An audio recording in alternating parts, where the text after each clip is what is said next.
పవన్ కళ్యాణ్ గారు ఒక 10 ఎకరాలు శిఖం భూమిని ఆయన అప్పుడు తెలంగాణ వచ్చిందన్నటువంటి దుఃఖంలో ఉన్నాడు పాపం. 2014లో 11 రోజులు అన్నం తినలేదు, బాగా బాధపడుకుంటా ఏడ్చుకుంటా తెలంగాణలో ఒక 10 ఎకరాల శిఖం భూమిని ఆయన కొనుక్కున్నాడు. కొనుక్కున్న తర్వాత ఏమైంది, ఆ కొనుక్కునే కన్నా ముందే చాలా చెరువులకు జనరల్ గా ఫైనల్ చేసి మాక్సిమం ఫ్లడ్ లెవెల్ అది డిసైడ్ చేయరు. కానీ ఈ పర్టికులర్ చెరువు పవన్ కళ్యాణ్ గారు ల్యాండ్ కొనుక్కున్నది కోడికుంట అనే చెరువు, సర్వే నంబర్ 706.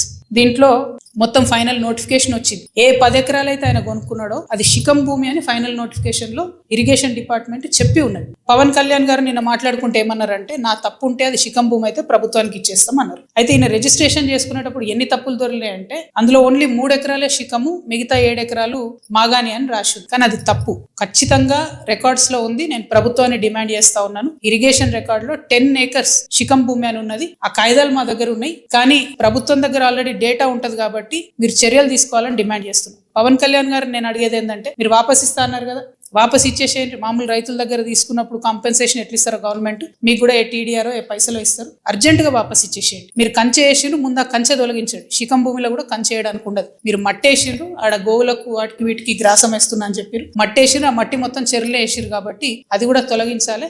తక్షణమే మీరు వాపస్ ఇవ్వాలని చెప్పి నేను పవన్ కళ్యాణ్ గారిని డిమాండ్ చేస్తున్నాను.